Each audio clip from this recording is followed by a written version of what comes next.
예, 안녕하십니까. 반갑습니다. 여러분, 미래를 알고 싶어 하시지 않으세요? 예, 일반적으로 사람들은 미래가 궁금합니다. 그래서 점을 치러 가기도 하고, 사주를 보기도 하고, 타로 카페라고 있죠? 우리 동네에도 타로 카페가 있더라고요. 예, 그 타로 카페 가서 미래를 점치기도 합니다. 뭐 이렇게 주술적인 의미는 아닐지라도 이른바 미래학자라고 그러죠. 미래학자. 뭐 경제학, 정치학 뭐 관련해서 경제는 앞으로 어떻게 될 거냐, 그걸 예측하는 거, 또는 정치적으로 세계 정세가 어떻게 흘러갈 거냐, 뭐 이런 예측하는 것을 또 생각해 볼 수도 있습니다. 그래서 그 관련된 책을 사보기도 하고 유튜브나 이런 컨텐츠를 통해서 그런 강연을 듣기도 합니다. 우리가 실제적으로 피부로 느끼고 있는 바는 어떤 거가 있어요? 집값이 어떻게 될 건지, 대출을 받았는데 금리가 어떻게 될 건지, 이런 것을 사실 궁금해합니다. 더 나아가서는 내 인생은 앞으로 어떻게 될 거냐라고 하는 부분하고, 내 자녀의 인생, 진로 문제, 이런 부분에 대해서 두려움 반 기대 반 이렇게 갖게 되는 것은 어떻게 보면 당연한 것 같아요. 이상한 일이 아니죠.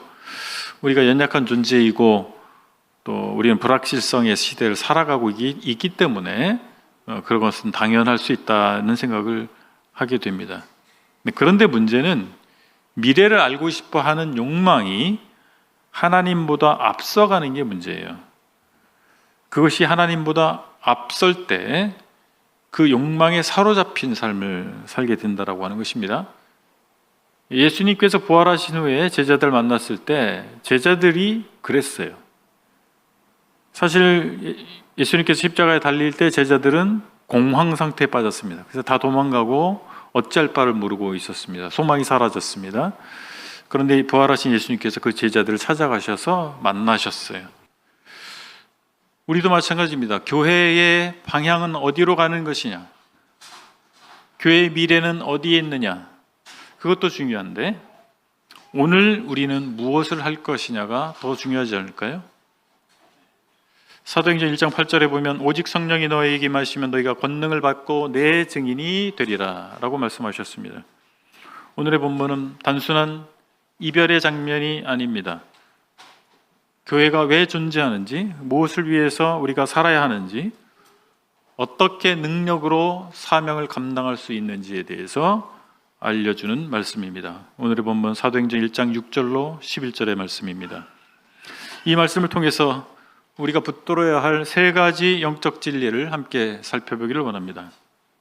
먼저는 하나님 나라는 우리의 계산이 아니라 하나님의 주권에 있다는 사실입니다. 제자들은 아까 말씀드린 것처럼 이렇게 질문하고 있습니다. 이스라엘 나라를 회복하심이 이때이니까? 이 질문 속에서 사실 제자들은 오랜 기대를 가지고 있었던 것을 보여줍니다. 그들은 정치적 메시아 왕국을 기대하고 있었습니다. 로마의 압제에서 벗어나서 이스라엘 나라가 회복되는 그날을 기대하고 있었습니다. 사실 이것은 잘못된 기대가 아닙니다. 하나님께서는 이스라엘에게 약속하셨습니다. 그리고 문자적으로 그 약속이 이루어질 겁니다. 하나님 나라, 그들에게 약속한 하나님 나라, 이스라엘 백성에게 약속한 하나님의 나라가 완전히 회복될 그날이 분명히 있을 것입니다. 그런데 중요한 것은 제자들의 관심이 하나님의 뜻보다는 자신들이 원하는 때에 있었다라고 하는 거예요.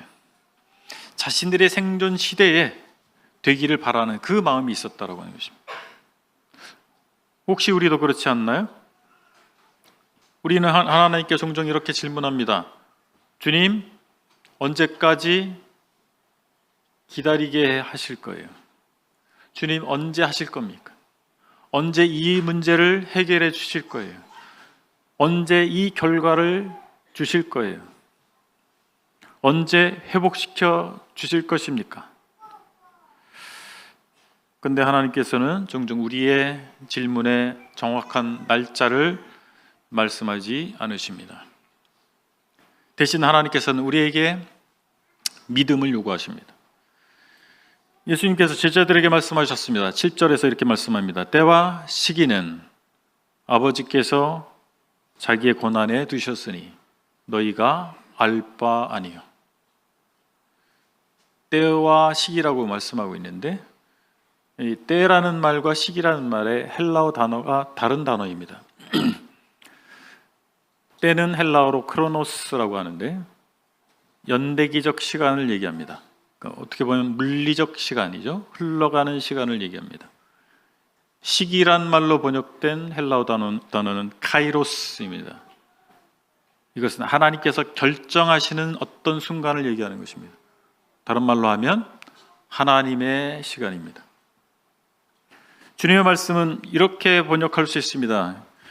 역사의 시간표는 너희 손에 있지 않다. 흘러가는 연대기적 시간과 하나님께서 역사하시는 어떤 특별한 때의 시간, 둘 다 너희 손에 있지 않다. 하나님께서, 아버지께서 정확한 때를 결정하신다. 이거예요. 이렇게 말씀하신 것입니다. 여러분, 신앙은 미래를 통제하는 기술이 아닙니다. 많은 사람들이 종교라고 하는 것을 통해서 얻고자 하는 것은 시간을 컨트롤하길 원합니다. 또는 시간의 플랜을, 시간에서 일어나는 사건들을 미리 알고 싶어 합니다. 대부분의 종교에서 그것에 대한 답을 주려고 합니다. 그런 니즈가 있기 때문에 그렇습니다. 그런데 성경에서 말하는 신앙은 어떤 것입니까? 미래를 통제하려고 하는 것이 아니고 미래를 주관하시는 하나님을 신뢰하는 것입니다. 그것이 성경에서 말하는 신앙입니다. 우리는 종종 하나님의 뜻보다 때에 집착하기도 합니다. 그렇지만 하나님께서는 우리의 마음과 달리, 우리의 조급함과 달리 크신 하나님이시세요. 언제 가장 적합한 때인지 하나님은 아시고 그 때를 정하십니다. 요셉을 생각해 보시기 바랍니다. 그는 억울하게 팔려갔습니다. 그나마 죽을 뻔하다가 목숨은 건졌어요. 근데 억울하게 팔려갔어요. 그리고 보디발의 집에서 또 억울하게 감옥에 갇혔습니다. 얼마나 답답했을까요? 수도 없이 물었을 것입니다. 하나님, 언제까지 저를 이렇게 방치하실 것입니까? 그러나 하나님께서는 침묵하시는 것처럼 보였지만 결국에 가장 정확한 시간에 하나님의 방법으로 요셉을 애굽의 총리로 세웠습니다. 아브라함도 마찬가지입니다. 아브라함 분명히 약속을 받았어요. 하나님께서는 아브라함에게 약속하셨습니다. 내 후손이라고 하는, 너에게 자식을 주겠다, 아들을 주겠다라고 약속하셨습니다. 근데 25년을 기다렸습니다. 여러분, 25일이 아니고 25주도 아니고 25년을 기다렸습니다. 그 기다림 속에서 아브라함은 자신의 능력이 아니라 하나님의 신실하심을 배웠습니다. 우리도 마찬가지 아닙니까? 하나님은 종종 우리의 계획표대로 움직이지 않으십니다. 그러나 언제나 가장 선한 방식으로 하나님의 때에 당신의 뜻을 이루십니다. 그래서 성숙한 신앙은 왜 아직 안 됩니까? 라고 원망하는 것이 아니고 하나님 보시기에 가장 좋은 때를 알고 계십니다. 하나님은 알고 계십니다. 라고 하나님을 믿는 것입니다. 그 하나님의 주권과 하나님의 섭리를 인정하는 것입니다. 제자들은 언제입니까를 물었지만 주님께서는 무엇을 해야 하는가를 말씀하셨습니다. 하나님께서는 미래를 계산하는 사람보다 오늘 순종하는 사람을 사용하십니다. 두 번째 교훈은 교회는 성령의 권능으로 경계를 넘어서 증인이 되어야 한다는 사실입니다. 예수님께서 이어서 말씀하십니다. 8절에서 오직 성령이 너에게 임하시면 너희가 권능을 받고, 여기서 중요한 단어는 오직입니다. 하나님 나라는 인간의 힘으로, 인간의 수단으로 세워지지 않습니다. 오직 하나님께서 역사하셔야만, 성령 하나님께서 역사하셔야만 이루어지는 나라, 그것이 하나님의 나라입니다. 제자를 생각해 보세요. 그들은 이 세상에서 사람이 받을 수 있는 최고의 훈련을 받은 사람들이에요. 누가 훈련하셨죠? 예수님이 직접 훈련하셨어요. 성육신 하신 하나님으로부터 훈련받은 사람이 누가 있어요? 제자들밖에 없어요. 최고의 훈련, 인류 역사 가운데서 최고의 훈련을 받은 사람들입니다. 그런데 어떻게 됐죠? 그들은 기적을 맛보았고 예수님 입으로부터 나오는 하나님의 말씀을 직접 들었어요. 죽은 자가 살아나는 기적을 받고 물 위를 걷는 체험을 하기도 했습니다. 제자 중에서. 그런데 예수님께서는 기다려라. 아직 아니다. 그렇게 말씀하셨어요. 왜 그랬을까요? 왜 그렇게 하셨을까요? 성령의 권능이 없는 가운데서는 결코 사명을 수행할 수 없었습니다. 훈련만으로 충분한 것이 아니었습니다. 그들의 경험만으로 충분한 것이 아니었습니다. 지식만으로 되는 것이 아니었기 때문에 예수님께서는 기다리라고 말씀하신 거예요. 오늘날의 교회가 놓치기 쉬운 것도 이런 모습입니다. 우린 프로그램도 필요합니다. 더 좋은 프로그램이 무엇일까 우리 연구할 필요가 있어요. 개발할 필요가 있습니다. 전략도 세워야 합니다. 시스템도 필요합니다. 훈련을 해야 됩니다. 다 필요한 거예요. 그러나 성령이 빠지면, 성령의 능력이 없다면 인간의 활동만 남는 것입니다. 분주하지만 생명이 없어요. 형식은 있지만 감동이 없어요. 그리고 그렇게 진행하는 봉사는 바로 지쳐버립니다. 서로 다툼이 일어나는 거예요. 증인이라는 말로 번역된 이 단어는 헬라어로 마르티스입니다.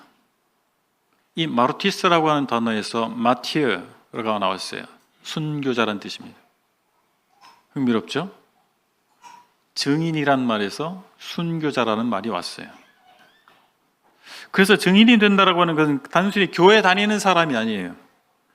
예수님 때문에 손해를 감수하고 때로는 생명까지 내어놓는 사람, 그런 사람이 증인입니다. 그렇기 때문에 인간의 결심만으로 되지 않습니다. 증인이 되기 위해서는 훈련만으로 되지 않습니다. 프로그램으로 되지 않습니다. 시스템으로 되는 것이 아닙니다. 베드로를 보십시오. 그는 물 위를 걸었던 유일한 사람이에요. 수제자였습니다.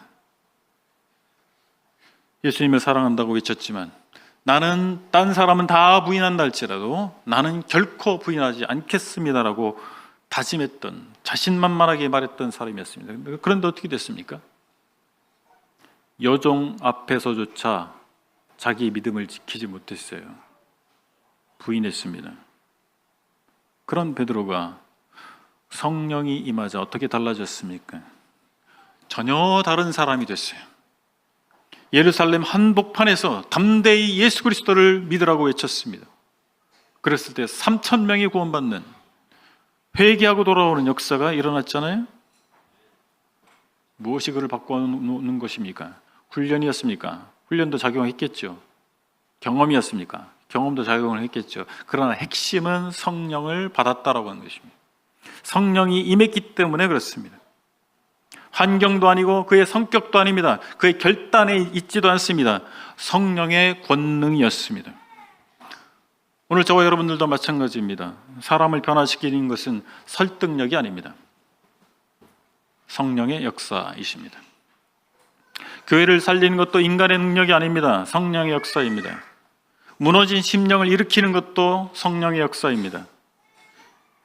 그래서 오늘날 교회가 추구해야 할 것, 저와 여러분들이 추구해야 할 것은 성령의 충만함입니다.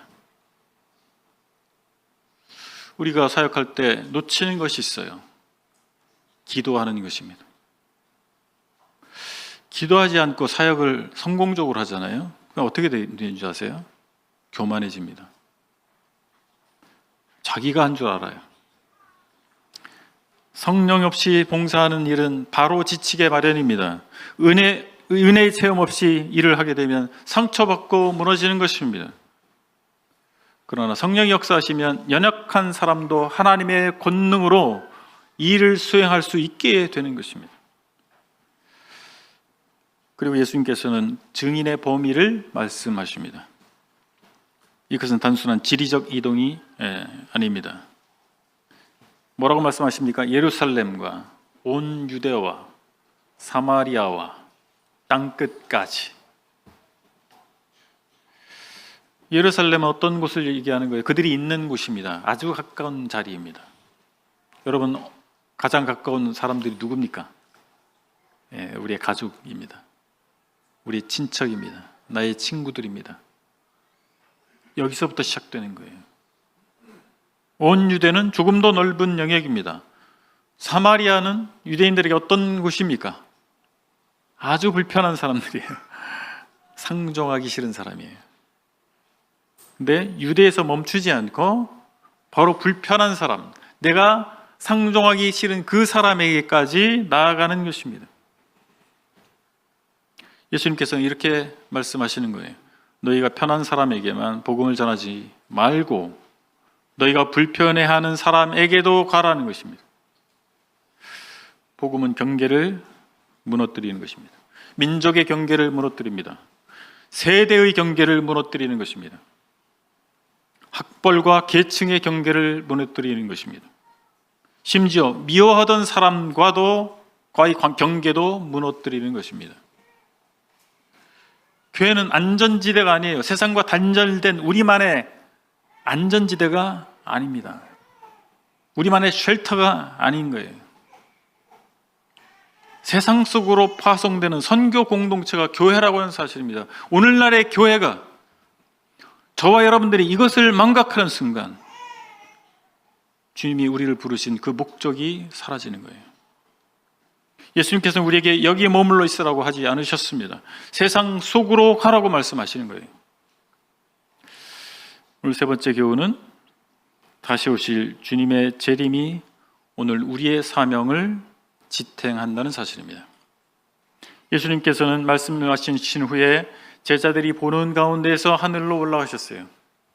9절에 보니까 그들이 보는데 올려져 가시니 구름이 그를 가리어 보이지 않게 하더라. 성경에서 구름은 하나님의 임재와 영광을 나타내주는 도구였습니다. 광야에서 성막 위에 구름이 드리워졌어요. 솔로몬 성전에 구름이 가득했습니다. 변화산에서 예수님을 덮었던 구름을 기억해 보실 수 있습니다. 바로 그것을 통해서 하나님의 영광이 임한다는 사실을 보여주신 거예요. 예수님의 승천은 단순한 공간의 이동이 아닙니다. 십자가의 낮아지심을 마친 주님께서 영광의 보좌로 올라간 사건입니다. 그래서 그런데 제자들은 하늘만 바라보고 있었어요. 어쩌면 다시 내려오시기를 바랐는지도 모르겠습니다. 또는 주님과 헤어지고 싶지 않았을 수도 있어요. 그때 천사들이 나타났어요. 그리고 말합니다. 11절에서 갈릴리 사람들 어찌하여 서서 하늘을 쳐다보느냐. 이 말씀은 책망인 동시에 방향 제시입니다. 계속 하늘만 바라보고 있지 말라고 하는 것이에요. 이제 너희가 살아야 할 사명의 현장으로 가라는 것입니다. 여러분, 기독교 신앙은 현실 도피가 아닙니다.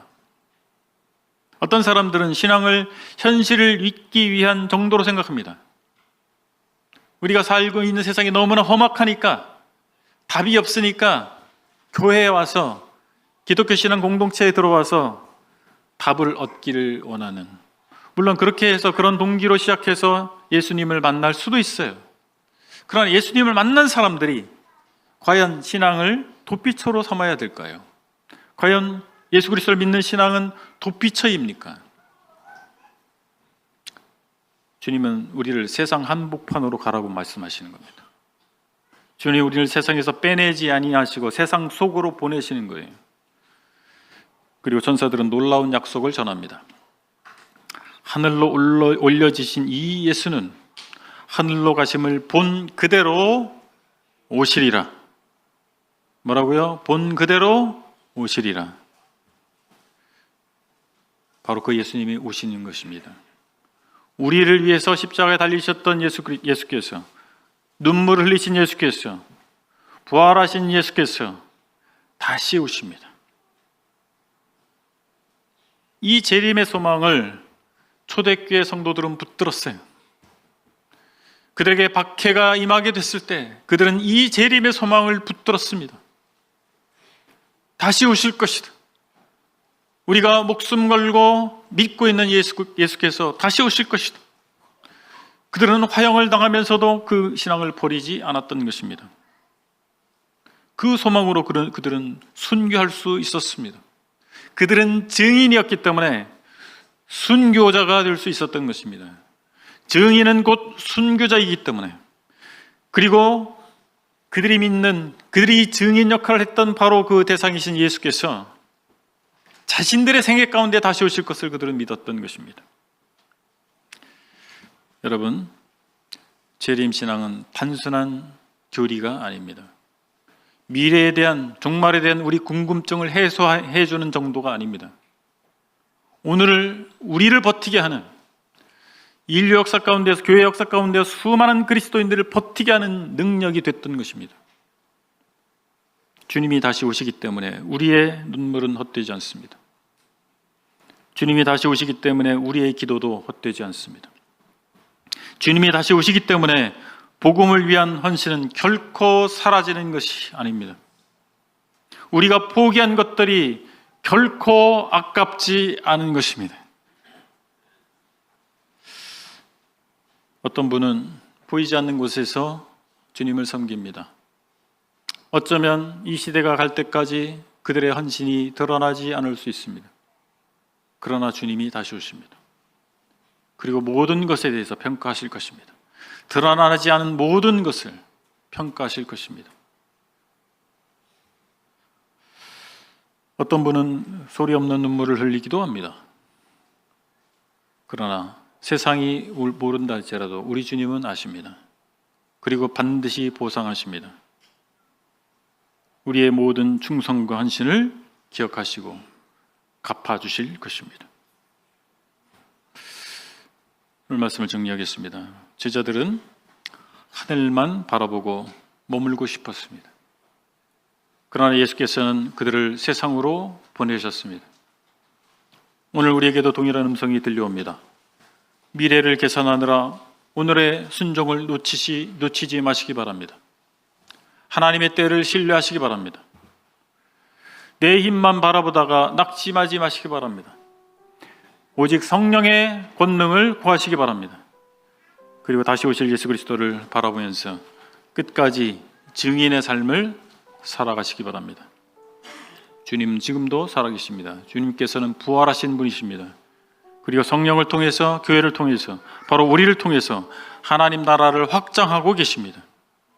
주님께서 다시 오시는 그날까지 하늘만 바라보면서 멈춰선 공동체가 아니라 성령의 권능으로 세상을 향해서 나아가는 살아있는 증인의 공동체가 되기를 바랍니다. 함께 찬양하시겠습니다.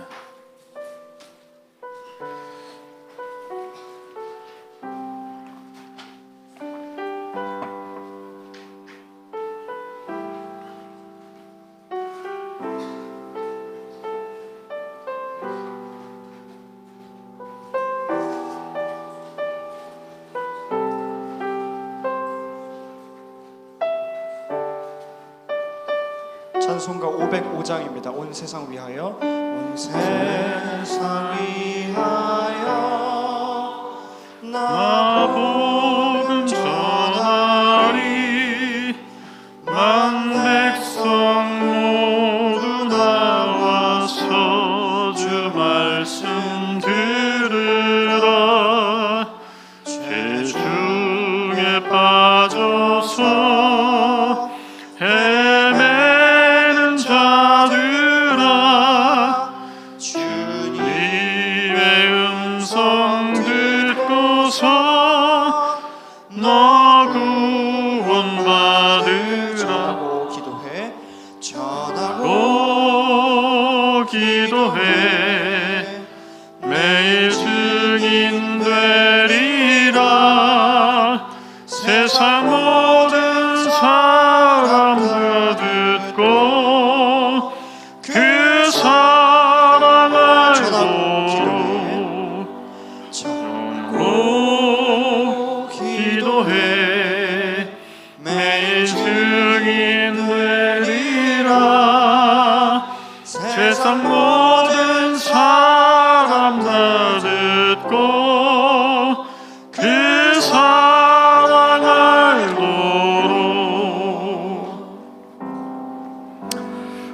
시간 말씀을 기억하면서 결단하며 기도하는 시간, 각자 기도하는 시간 갖기를 원합니다.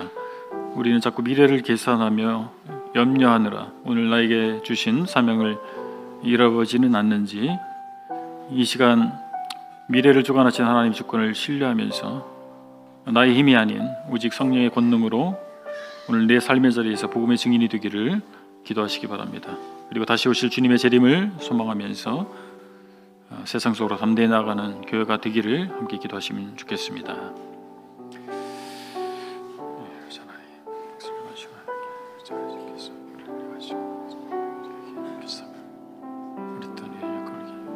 돌이키게 하셔서 감사합니다. 대하시기를 하나님 가까이 있음을 고백합니다. 시간을 주관하시는 온전히 신뢰하는 믿음의 삶을 살게 하여 주시옵소서.